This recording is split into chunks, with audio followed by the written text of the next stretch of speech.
Cette croix me sera toujours chère. Elle est gloire et victoire pour moi. Et par elle, en la maison du Père, la couronne est offerte à ma foi. Et par elle, en la maison du Père, la couronne est offerte à ma foi.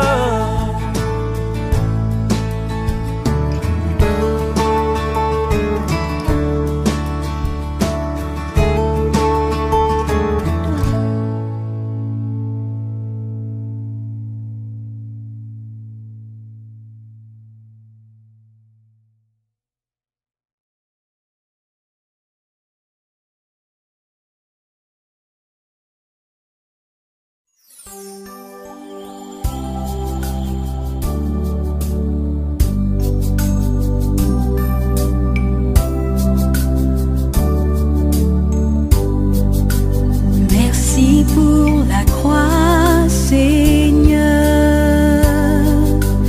Merci pour le prix payé. Tu pris mon péché, ma honte dans ton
C'est un honneur d'être dans sa sainte présence et de reconnaître qu'il est notre seul chemin, notre seule vérité et notre seule vie.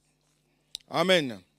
Mais il y a une chose merveilleuse et glorieuse que le Seigneur demande pour tout un chacun de nous, à quiconque lui appartient et quiconque vient à lui avec un cœur vrai et sincère, c'est la repentance.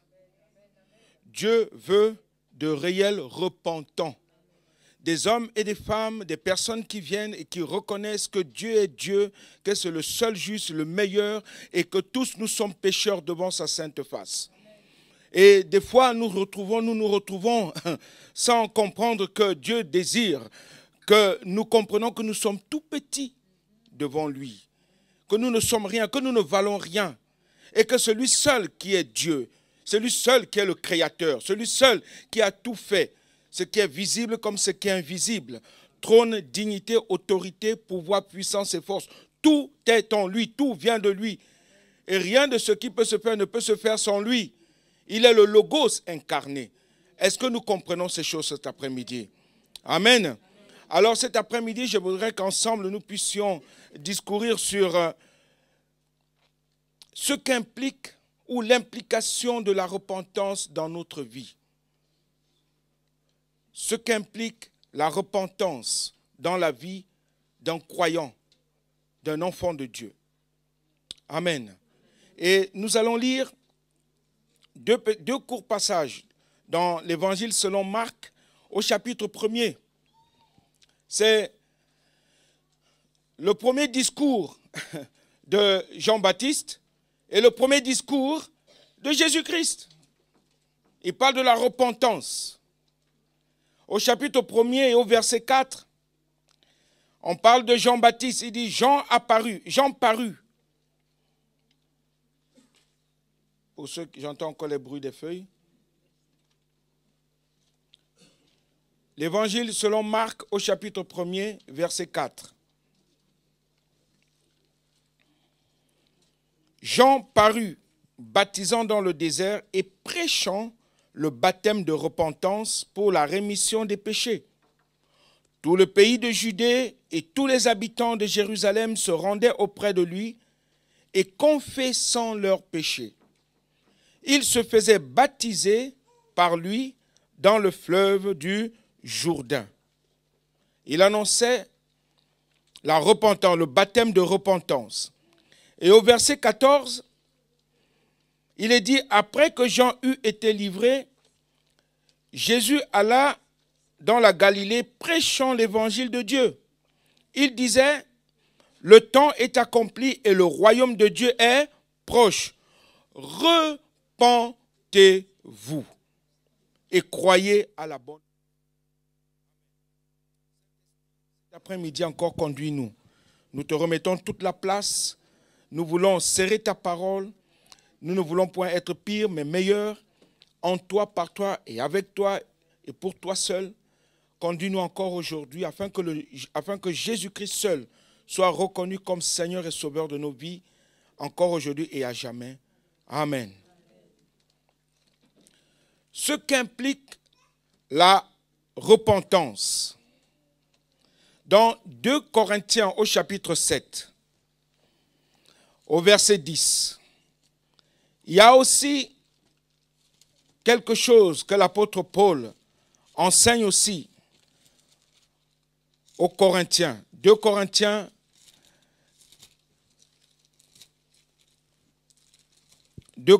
chapitre 7 et au verset 10. Voici ce que l'apôtre Paul dit. Il dit, en effet, la tristesse selon Dieu produit une repentance à salut. Alléluia. En effet, la tristesse selon Dieu produit une repentance à salut dont on ne se repent jamais. Tandis que la tristesse du monde produit la mort. La tristesse selon Dieu produit un changement radical qui mène au salut. Et il y a 2 mots grecs du Nouveau Testament qui sont traduits par repentance ou par repentance, métanoïa. Le premier, qu'on a lu dans Marc 1, verset 4 nous parle de la véritable repentance, d'un changement total. Quand Jésus-Christ parle aussi de cela, il dit changez de mentalité, changez votre façon d'être, changez votre façon de parler, changez votre façon de considérer les choses. Il faut un demi-tour total. Si vous viviez comme ceci, changez complètement de vie et vivez autrement. Vous ne pouvez pas demeurer ainsi dans le péché et désirer Dieu. Il faut à un moment donné une réelle repentance. Oui, il prêchait le baptême de repentance, Jean-Baptiste, pour le pardon des péchés. Et ce mot veut dire changement radical de pensée ou d'opinion. Et dans Matthieu chapitre 27, au verset 3 et 4, on nous parle aussi de repentance, mais ça parle de la repentance de Judas, Judas Iscariote. Il est dit, après qu'il ait trahi Jésus, il se repentit. Est-ce qu'il s'est réellement repenti? Il a juste eu un peu de remords, un peu de regret. Il regrettait d'avoir trahi son maître, son ami. Cela n'était pas suffisant pour démontrer un vrai changement de pensée et de manière de vivre. Il n'a pas produit la métanoïa, c'est-à-dire un changement de mentalité. Il a regretté, certes, d'avoir fait du mal à son ami. Il dit, aïe, j'ai trahi mon ami, j'ai fait du mal. Et nous connaissons sa fin, c'est qu'il est allé se pendre. Il a regretté, mais il n'a pas changé de vie. Il n'a pas changé de vie. On peut voir aussi Pierre, qui, à un moment donné, renie Jésus. Lui aussi, à un moment donné, il a eu une tristesse dans son cœur, il a pleuré amèrement, mais il n'est pas allé se pendre. Il n'est pas allé se pendre. Sans doute, il a recherché encore la face de son Seigneur, de son maître, de son ami, pour pouvoir réellement produire une réelle repentance. La vraie repentance, mes amis, mes frères et sœurs, exige de reconnaître ses péchés. Beaucoup n'arrivent pas à reconnaître leurs torts, leurs fautes qu'ils posent ou qu'ils commettent. Beaucoup n'arrivent pas à reconnaître qu'ils sont pécheurs. Beaucoup n'arrivent pas à reconnaître qu'ils font du mal, ou qu'ils parlent mal, ou qu'ils pensent mal, ou qu'ils agissent mal.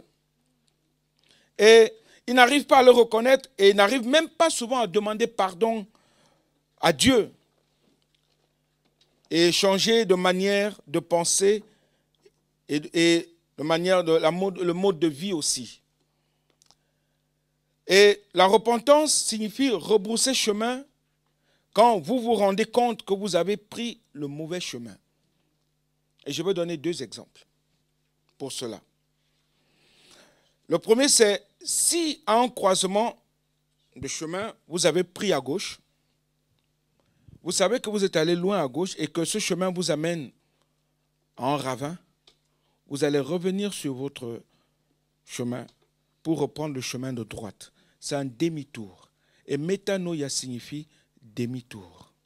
C'est-à-dire, je marchais comme ceci, je me détourne de tout ce que je faisais ou de où j'allais pour vivre autrement, pour prendre un autre chemin qui ne ressemble pas du tout au chemin où je suis allé. C'est ça la repentance. C'est ça la repentance. Pour retrouver le bon chemin, celui de droite, vous devez faire exactement le même chemin, mais au sens contraire. Au lieu d'aller de l'avant, vous revenez en arrière, en sens inverse, jusqu'au croisement et reprendre l'autre chemin. Et vous remarquerez que une telle exigence nous enseigne la patience et l'humilité.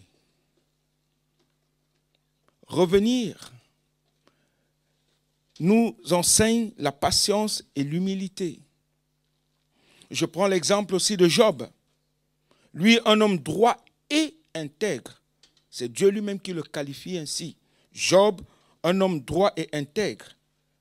Au chapitre 42 de son livre, du livre de Job, au verset 6, il dit « Je me repens sur la poussière et sur la cendre. » Job, homme intègre.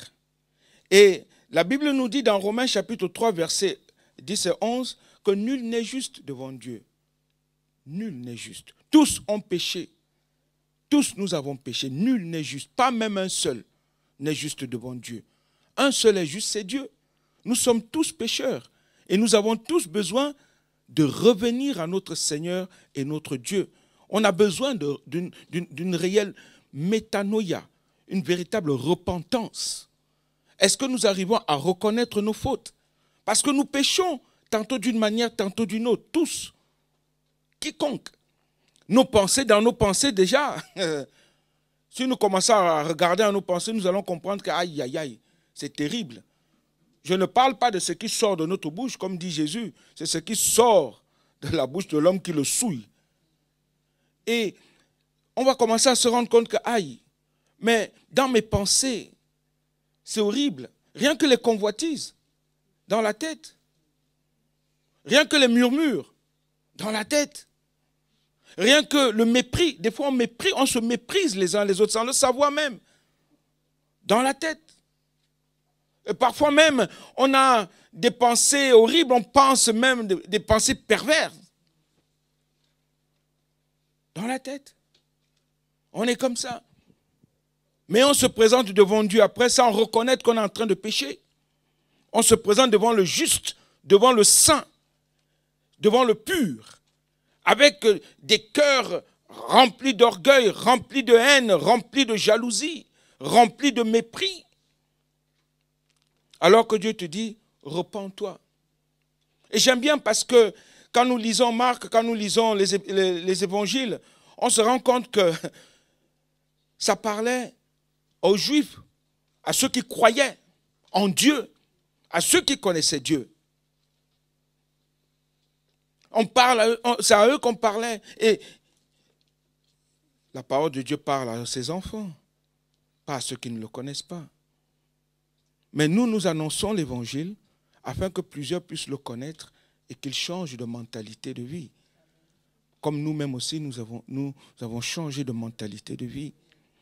Alléluia. Oui, Job l'a compris. Ne laissons pas Satan qui fera tout son possible pour nous convaincre que revenir en arrière est futile. Il te dit, ne fais pas ça, ne fais pas ça. Tu te rends compte, toi, pasteur, où ce que tu es? Tu reviens en arrière, demander pardon? Ben oui. T'humilier? Ben oui. Tu te repens? Ben oui. Parce que mon Dieu est juste. Parce que mon Dieu est bon. Alléluia. Parce que Dieu nous a tant aimés. Et je vais vers celui qui est rempli d'amour pour moi. Je vais vers celui qui m'aime tant. Celui qui a donné sa vie pour moi. Celui qui a accepté de porter mes fardeaux. Celui qui a accepté de porter mes péchés, mes souffrances, mes douleurs, les maladies et tout ce qui va avec le péché. Alléluia. Je peux prendre encore un autre exemple. Le fils prodigue. Dans Luc chapitre 15, versets 11 à 32. Le fils prodigue a pris tout ce que son père avait pour lui. Il a dit, moi, je m'en vais et je pars. Et il se retrouve dans un autre pays. Il dilapide tous les biens que son père lui avait donnés. Il se retrouve sans rien.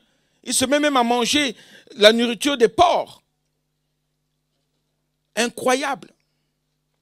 Mais en lui-même, il se dit, mais chez mon père, il y a tant de nourriture, tant de joie, il y a tout là-bas. Pourquoi je me retrouve ici? Il dit, je retournerai vers mon père, je repars vers mon père. Parce que là-bas, au moins, même le dernier des serviteurs a à manger. Il a refait demi-tour. Il a refait demi-tour. Et des fois, nous sommes comme ça, nous gardons des choses dans notre cœur. Moi, aller demander pardon, moi, aller m'humilier, moi, si là, moi qu'on connaît là, jamais. Mais Dieu te dit, mais repends-toi, demande pardon. Vous savez, Jésus-Christ va plus loin. Il va encore très très loin, notre Seigneur Jésus. Il dit, même si la personne ne t'a pas fait du mal, mais toi va, demande pardon. Incroyable. L'humilité précède la gloire. Et l'orgueil précède la chute. Le fils prodigue aurait pu dire, ah, mon père, comment va-t-il me regarder? Est-ce qu'il va encore m'accepter? Ah, c'est vrai, c'est mon père, mais non. Là où je travaille, j'ai croisé un jeune homme, un clochard. Il dormait dehors. Ses parents habitent l'île. Il dormait dehors, il n'avait rien. Devant la gare du Nord. Un jour, je me suis approché de lui, j'ai dit, mais mon ami, tu es si jeune. Qu'est-ce que tu fais ici? Pourquoi tu dors dehors? Il dit, oh, mes parents ne veulent plus de moi. J'ai dit, tu es sûr? En es-tu sûr? Comment tu t'appelles? Il a donné son nom de famille. Les agents de la SNCF ont osé appeler ses parents. 2 jours après, sa maman est venue le chercher. Je le regardais partir. J'ai dit, tu croyais que tes parents te détestaient parce que tu es drogué? Au contraire, regarde comment ils te poupounent. Regarde comment ta maman te serre dans ses bras. Regarde. Tes parents t'aiment. Tu es en train de refaire le même chemin. Tu retournes à la maison, là où il y a la chaleur, là où il y a la joie, là où il y a l'amour, là où il y a la paix, là où il y a la victoire, là où il y a la guérison, là où il y a la délivrance. Tu es en train de retourner. Et cet enfant était là, il riait. Mais c'est dommage parce qu'une semaine après, je le retrouvais dehors. Parce qu'il se plaisait là. Et beaucoup nous sommes comme ça, comme ce jeune homme. Nous aimons aller vers papa et revenir un peu goûter au mal, au péché, à ce qui nous sépare de la bonté de Dieu. Nous sommes exactement comme ce jeune homme.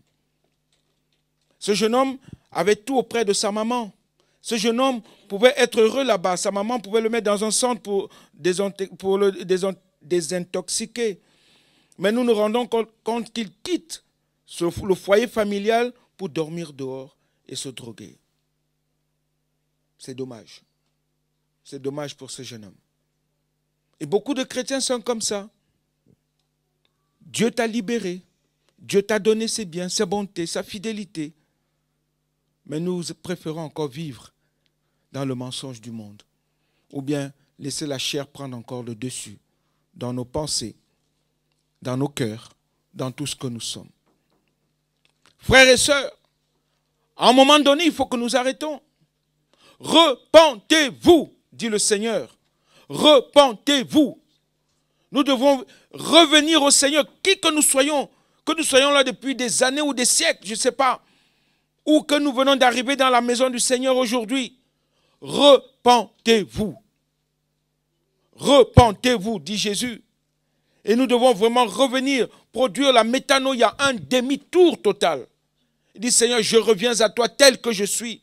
Je ne veux plus vivre comme j'étais. Je ne veux plus demeurer comme j'étais. Je ne veux plus parler comme je parlais. Je ne veux plus avoir les pensées que j'avais auparavant. Seigneur, j'abandonne toutes ces choses pour la gloire de mon Dieu. Amen. Amen. Je peux encore lire un autre passage que j'ai noté. C'est dans Matthieu toujours, qui dit de produire le fruit digne. Fruit digne de la repentance. Et ce fruit digne de la repentance, comment le reconnaît-on? Qu'est-ce qui implique la repentance dans ma vie?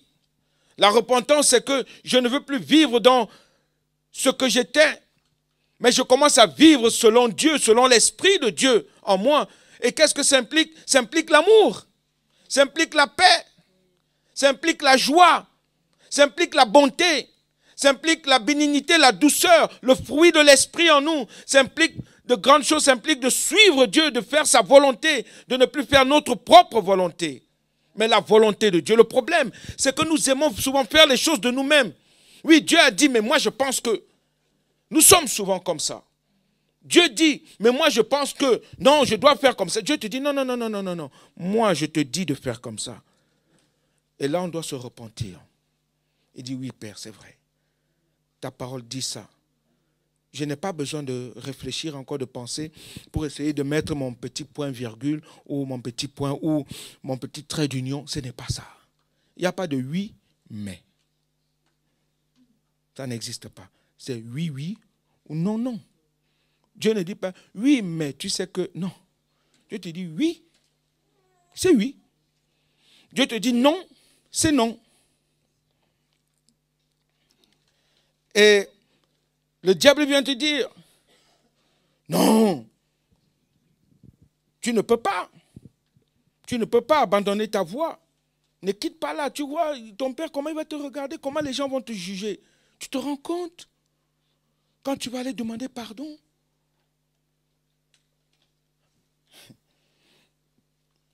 Quand je me suis converti, j'ai confessé à ma famille le mal que j'avais fait. Et j'ai appelé mon papa au Cameroun.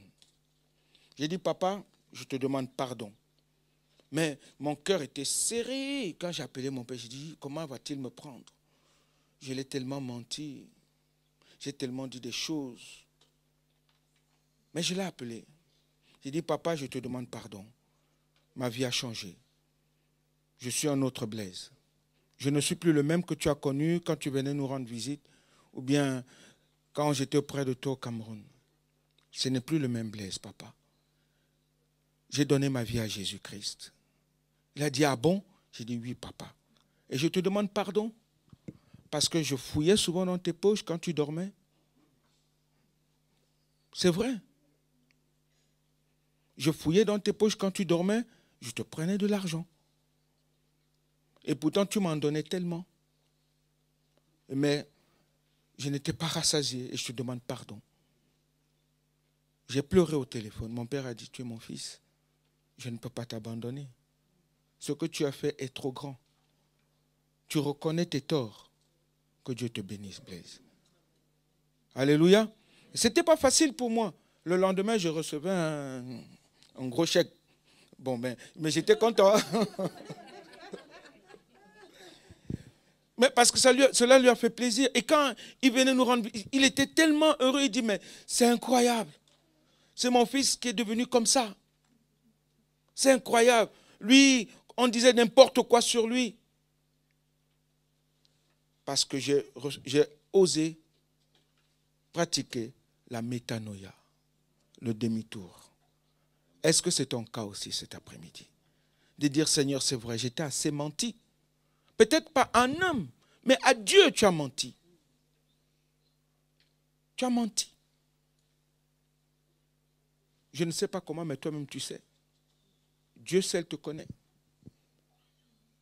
À Dieu tu as menti. Et Dieu te dit, je te connais. Je connais tes pensées. Je sais ce qui est dans ton cœur. Tu viens dans ma maison. Tu fais semblant d'être chrétien, un homme bon, bien. Mais en fait, non, tu ne l'es pas. Parce que je voudrais que tu changes de mentalité. Que tu reçoives de moi. Et beaucoup sont comme ça. Ce qui implique la repentance.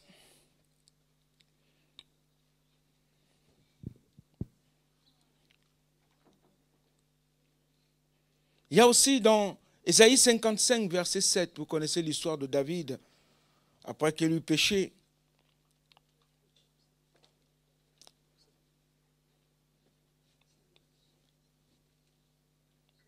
Ésaïe 55, verset 7 nous dit, ce que Dieu veut, c'est que le méchant abandonne sa voie.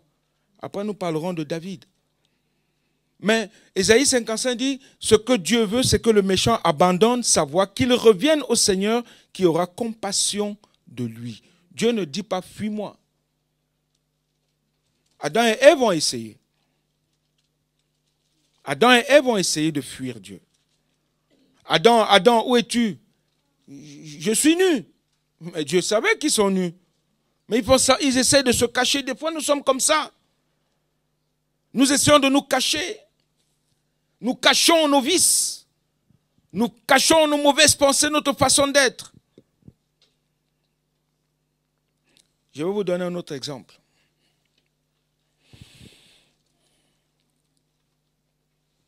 Un jour, il y a un frère, pas ici, quelque part, qui me dit, oh, frère Blaise, je vais pouvoir t'aider, je veux t'accorder, je veux t'aider, je veux te donner ça pour que tu puisses aider ta famille et tout ça. Il dit merci frère pour l'amour dont tu me témoignes, merci pour tout ce que tu m'apportes comme réconfort et comme bonté. Que Dieu te bénisse, il dit amen.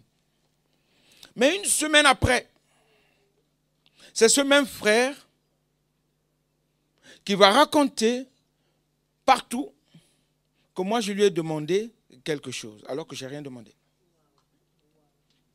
Mais il est venu me donner un coup de main. Me dit, je vois que tu peines un peu sur telle chose, je vais t'apporter un coup de main. Mais c'est le même qui va dire, comme dans toute l'église, il dit, ah, le frère là, ouais, il est venu, il m'a demandé, il est, vraiment, franchement, c'est ça un frère. Il commence à murmurer. Beaucoup sont comme ça. Ça veut dire quoi? Nous nous mentons nous-mêmes et nous nous faisons du mal à nous-mêmes. Et c'est devant Dieu, quand vous faites du bien à quelqu'un, c'est devant Dieu que vous le faites. Ce n'est pas devant un homme. Quand tu donnes avec la main droite, que ta main gauche ne sache pas ce que la main droite fait. Et quand tu donnes avec la main gauche, que la main droite ne sache pas ce que la main gauche fait. Mais c'est bizarre que ça piaille.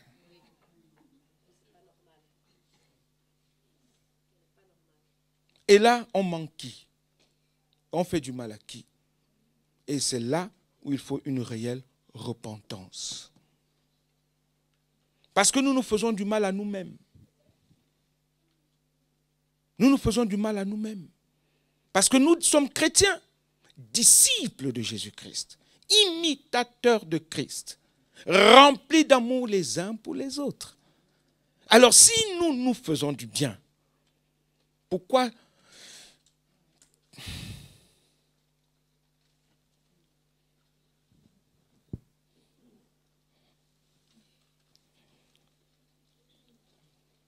ce qu'implique la repentance?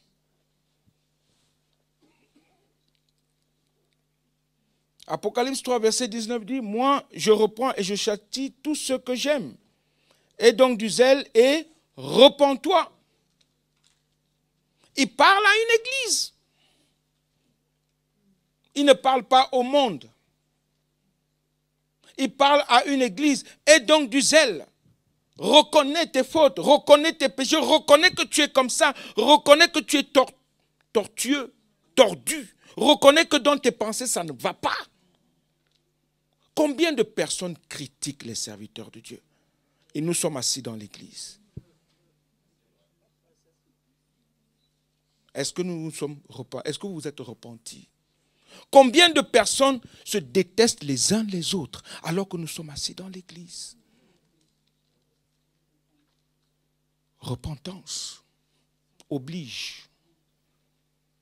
Combien de personnes murmurent les uns vers les autres? Repentance. Repentance. La véritable repentance. Frères et sœurs, Jésus revient bientôt. Il va prendre celui qui a un cœur vrai et sincère. Il ne prendra pas celui qui a un cœur tortueux dans sa maison. Ça veut dire que nous mentons Dieu. Mais Dieu nous voit. Dieu nous entend. C'est un père. C'est pourquoi il avertit. Il dit, faites attention. Je reviens bientôt et je prendrai avec moi ceux qui m'appartiennent, ceux qui ont mon cœur, ceux qui ont ma pensée, ceux qui marchent selon les fruits, le fruit digne de la repentance. Je pourrais aussi parler du fruit du juste. Mais je veux seulement me limiter au fruit de la repentance.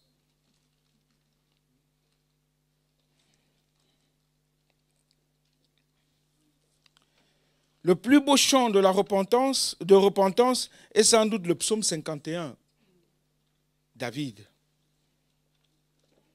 David décrit les étapes de son changement intérieur après sa faute avec Bathsheba.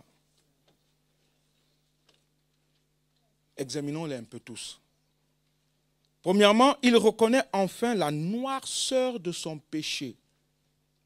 David. Ô Dieu, fais-moi grâce selon ta bienveillance.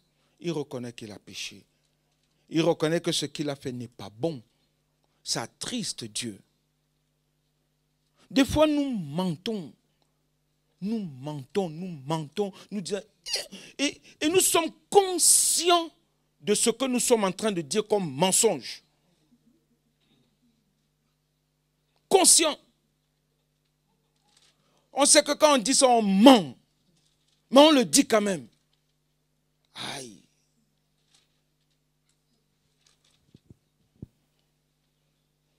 Efface mes crimes, lave-moi complètement de ma faute et purifie-moi de mon péché, car je reconnais mes crimes et mon péché est constamment devant toi. 51, 3, versets 3 et 5. David ne se condamne pas en tant que personne, mais qu'il reconnaît ses crimes. Il dit oui, Seigneur. Vous vous rendez compte? La tristesse selon Dieu entre en lui. La tristesse selon Dieu, il reconnaît son mal. Il dit non, j'ai fait quelque chose de pas bien devant mon Père. Non, c'est pas bon, Père, ce que j'ai fait. Aie pitié de moi, parce que tu es tellement pur. Mais vous vous rendez compte?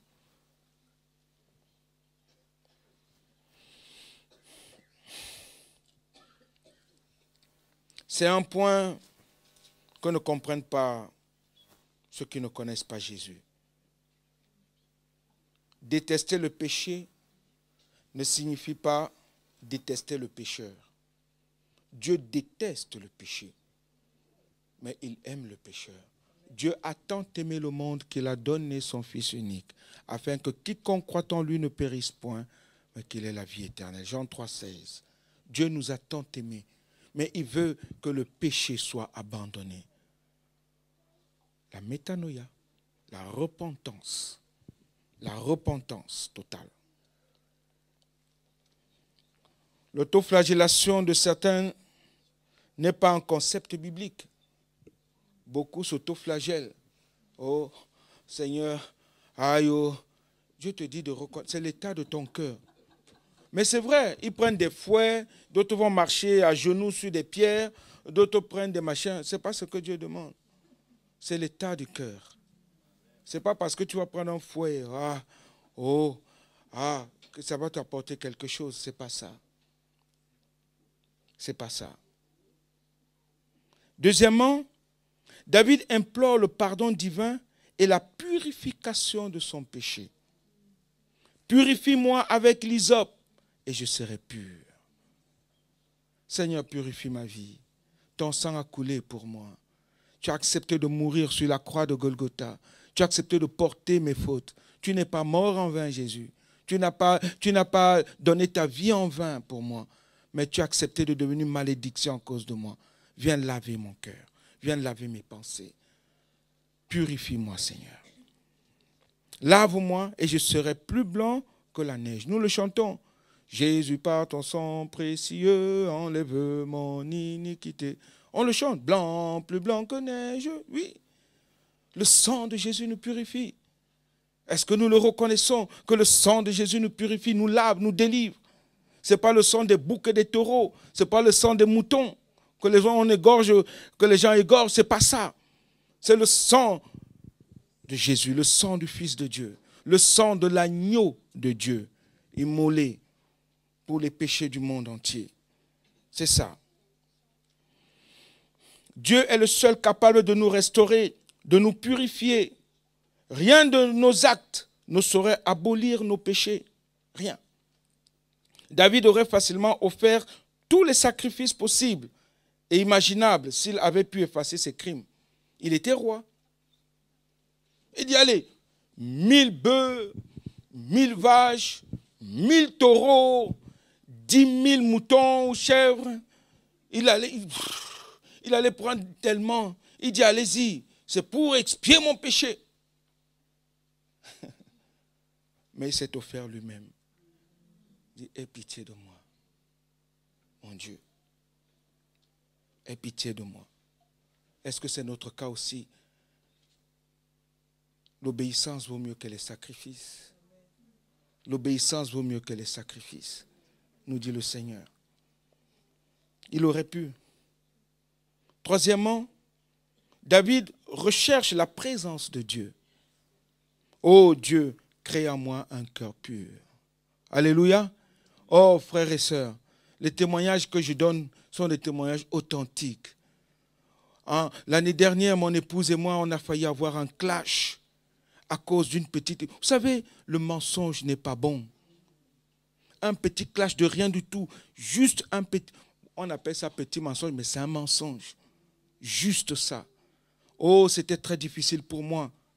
Ou j'entre dans ma propre maison, même mes propres enfants ne me parlent pas, personne. Je me retrouve tout seul, à genoux devant Dieu, pendant un mois comme ça. C'est une lutte difficile. Crée en moi un cœur pur.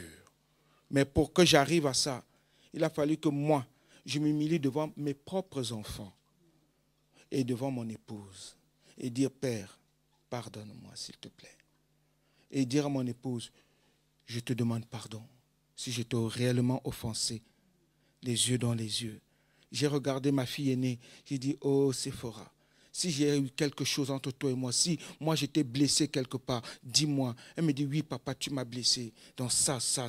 J'ai dit, je te demande pardon. J'ai pleuré devant elle, j'ai pleuré devant mes garçons, j'ai pleuré devant mes petits, les enfants, les derniers, mon petit dernier de 3 ans. J'ai pleuré devant lui, j'ai dit, pardonne-moi Dan, parce que j'ai dû faire du mal. Je te demande, et ça, c'est parce que j'ai compris la repentance. Est-ce que nous comprenons la repentance? Dans les foyers, il y a des foyers brisés parce qu'il manque de repentance. La reconnaissance de dire que tel m'a fait du mal. Je préfère aller m'humilier pour gagner mon frère, pour gagner ma soeur, pour gagner mon époux, pour gagner mon épouse, pour gagner mon enfant, pour gagner ma mère, pour gagner mon père. Je préfère m'humilier. Et là, je gagne tout. David l'a compris. David l'a compris. Il implore le pardon divin et la purification de son péché. Il s'est humilié devant son Dieu. Il a compris que sans lui, il ne peut rien faire. Et je peux vous assurer qu'aujourd'hui, quand vous arrivez chez moi, c'est le sourire total, c'est la joie totale. La prière a repris à la maison. Oh, nous sautons de joie. Nous sommes tellement heureux. Oh, il y a des moments difficiles, mais je tiens la main de mon épouse, je tiens la main de mes enfants et nous avançons ensemble au nom de Jésus-Christ. Parce que j'ai compris. Ce que les autres ont fait après, peu m'importe, mais c'est moi. Alléluia. C'est moi, c'est moi. C'est moi. Et toi? Et toi, c'est comment? C'est comment? Il recherche la présence de Dieu. Oh Dieu, crée en moi un cœur pur. Ne me rejette pas loin de ta face. Ne me retire pas ton Esprit Saint. L'Esprit Saint de Dieu est attristé chaque jour. Lorsque nous faisons des choses qui ne sont pas bien et que nous revenons et nous disons, Seigneur, pardonne-moi, avec vérité. Avec vérité. Est-ce que le Saint-Esprit vit en vous? Est-ce qu'il habite en vous? Alors s'il est en toi, mon frère, ma soeur, il y a une chose, c'est de dire, oh Dieu, crée en moi un cœur pur. Crée en moi un cœur pur parce que, Seigneur, je n'ai pas compris ces choses. Mais aujourd'hui, je comprends que, Seigneur, mon Dieu, je dois réellement me repentir devant ta sainte face, au nom de Jésus-Christ. Alléluia. Un cœur brisé est la preuve d'humilité que Dieu souhaite voir en nous. Le Seigneur est proche de ceux qui ont le cœur brisé. Le psaume 34, verset 18 le dit. Il est proche de ceux qui ont le cœur brisé. Quand il voit combien tu t'humilies, il voit que tu es brisé, tu n'en peux plus, et que tu viens devant lui avec vérité, un cœur vrai, des pensées vraies, il ne peut que t'honorer et te bénir et t'accorder ce que ton cœur désire. Quatrièmement, je finis par ça. David, annonce sa décision de changer sa manière de vivre. J'enseignerai tes voies à ceux qui se révoltent. J'enseignerai tes voies à ceux qui se révoltent. Et les pécheurs reviendront à toi. Comment? Parce qu'ils verront le changement. Ils verront un autre ou une autre. Ah, il était comme ça. Mais comment se fait-il qu'il parle autrement? Il ne parle pas comme nous. Il ne pense plus comme nous. Mais ce n'est pas lui qui volait et aujourd'hui il ne vole plus. Quand les gens ont vu Saul de Tarse, après ils ont vu Paul de Jésus-Christ, diamétralement opposés. Saul de Tarse, Paul de Jésus, c'est un autre. Ce n'est plus le même Paul, le même Saul. C'est un autre. Et nous, est-ce que notre vie est différente? Est-ce que nos pensées sont différentes? Ô Dieu, Dieu de mon salut, le verset 15, délivre-moi du sang versé et ma langue acclamera ta justice. Ouvre mes lèvres et ma bouche proclamera ta louange. Oui, Dieu peut toujours se servir d'un cœur vraiment repentant. Dieu peut et il le veut. Et cet après-midi, c'est son désir. Comment est ton cœur? Comment sont tes pensées? Comment est-ce que tu te comportes devant ton Dieu? Ce message, je ne l'ai pas volé. J'étais en discussion avec le serviteur de Dieu. Et pendant qu'on parlait, on parlait de repentance. Et cela m'est venu. J'ai dit, oh Dieu, tu es en train de me parler. Seigneur, c'est ça que tu veux pour nous. C'est ça que tu désires que nous puissions, Seigneur, pratiquer chaque jour. La repentance, la métanoïa. Revenir à toi avec un cœur vrai et sincère. Et je me suis dit, il faut que je prépare ce message pour nous. Au nom de Jésus. On a tous besoin. On a tous besoin de repentance. Qui n'a pas besoin de repentance? Qui a besoin de repentance encore cet après-midi? Moi, j'en ai toujours besoin. Alors, si nous avons besoin, je vous en prie, levons-nous tous ensemble. Levons-nous devant notre Père et notre Dieu. Avant de laisser la place au pasteur Linderman, j'aimerais que chacun puisse ouvrir son cœur devant son Dieu, son Père, cet après-midi. Il dit, Père, me voici. Je viens à toi tel que je suis. Il dit, Seigneur, oui, j'ai péché tantôt d'une manière, tantôt d'une autre devant toi. On a besoin tous de repentance. Alléluia, Jésus. Je vous laisse prier, je vous laisse parler à Papa. Parlons à notre Père cet après-midi. Peut-être que c'est la première fois que tu entends ce message. Peut-être tu te dis, comment devrais-je me repentir? Dieu te dit, reconnais tes fautes. Reconnais que nul n'est juste devant moi. Reconnais que nul n'est juste devant moi. Il n'y a point de juste, pas même un seul. Tous ont péché, sont privés de la gloire de Dieu. Mais c'est en Jésus-Christ seul. En Jésus-Christ seul, en Jésus-Christ seul. Son sacrifice nous suffit largement. C'est lui seul qui a accepté de payer. C'est lui seul qui a accepté de porter l'opprobre de tout un chacun de nous. C'est pourquoi Dieu dit, il a tellement aimé le monde qu'il a donné Jésus, afin que nous croyions en lui, nous comprenons son sacrifice et que nous venons à lui avec un cœur vrai et sincère. Prions le Seigneur. Nous te bénissons, Père. Nous te bénissons, Père. Je sais que nous avons tous besoin de prière. Je sais qu'on a tous besoin de s'humilier devant notre Père. Alléluia, Jésus. Pasteur Linderman. Alléluia. Notre Père dans le ciel, que ton nom soit sanctifié. Que ton royaume vienne, nous voulons faire ta volonté. Donne-nous aujourd'hui le pain dont nous avons besoin. Le pardon est acquis pour nous et pour notre prochain.